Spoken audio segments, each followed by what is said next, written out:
Andes.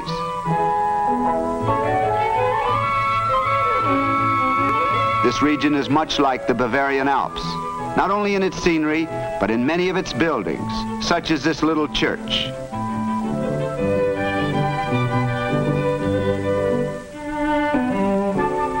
In the towns, too, we can trace the German influence, naturally enough, because generations ago, many Germans settled in this section. Like the Pennsylvania Dutch, they have tended to live more or less by themselves. There has been little intermarriage with the Chileans.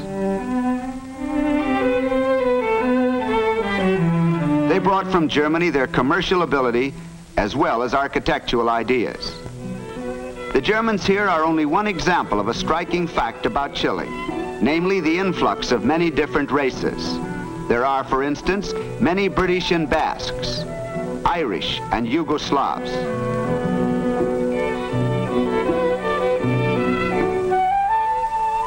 The port of Castro is on the island of Chiloé, where the real South Chile begins. Charles Darwin, who was here in 1834 on the famous voyage of the Beagle, made this statement: Chiloé is an island of little sunshine and much rain, where the people live mostly on potatoes, pigs, and fish. Sunny days are rare in a land that is drenched with 100 inches of rain each year. As for the Chiloé potato, it is still going strong after a history reaching 4 centuries into the past. Potatoes first came to Europe from this very island, though we now believe that the Incas brought them here from Peru and Bolivia.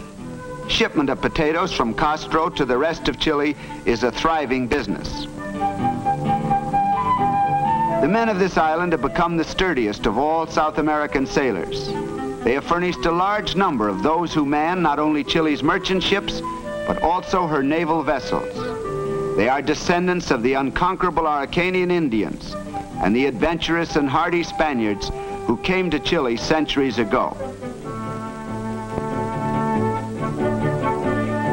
Typical of this blending of Spanish and Araucanian strains are these young women, school teachers from Castro.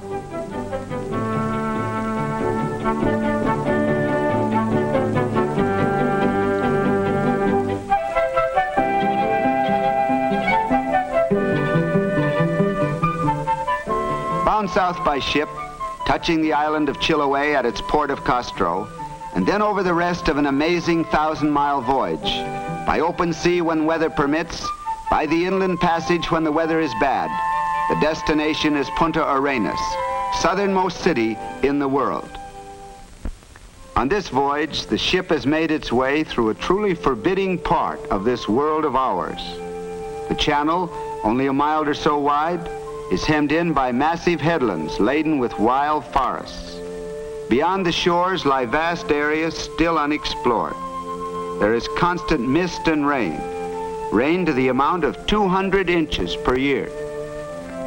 As we approach the Strait of Magellan, the coast becomes a labyrinth of narrow channels and countless islands. The resemblance to the fjords of Norway is very striking. Great glaciers, formed in deep Andean troughs, come down to a coast continuously lashed by rain and high winds. And back of these glaciers lies an extraordinary ice field, 200 miles long, largely unexplored. If we could look at southernmost Chile in cross-section, we would see that high winds from the Pacific, cloud-laden skies, low temperatures, and torrential rains join in assaulting the coastal area with a nearly continuous bombardment of the worst weather in the world. And then the Andes intervene. To the east of the Great Range, the sun is triumphant. Rainfall is moderate, temperatures are endurable, and so human life is possible on the great plains that stretch eastward to the Atlantic.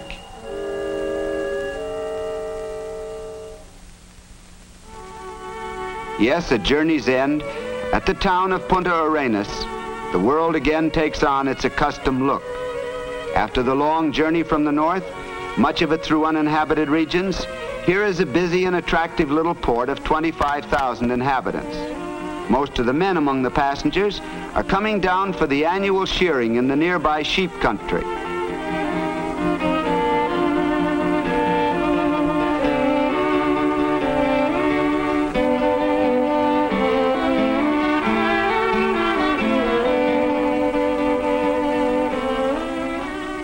statue of Magellan recalls to us the greatness of his achievement. He discovered a way to the Far East by sailing westward, a way to hurdle that great obstacle, the newfound continent of America. It was he who made the roundness of our globe a useful fact in the life of mankind. Tierra del Fuego. On calm days, one looks across the strait to the shores of a land bearing a name every schoolboy knows, Tierra del Fuego, the land of fire.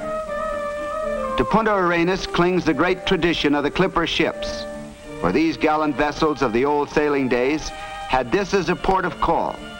Seeing the strait lashed by a 60-mile gale, one salutes the skill and hardihood of their crews. Yes, and of Magellan's men too, who took their ships through from ocean to ocean. There are few days when the prevailing westerlies are not blowing.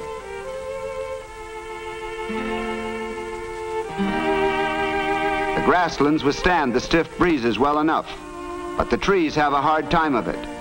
We are in Chilean Patagonia now, and unlike the flatlands of Tierra del Fuego and of Argentina just to the north, this area is in some parts wooded and hilly, even mountainous.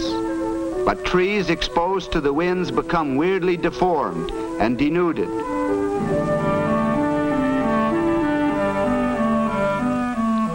And erosion has worked fantastic designs among the mountains.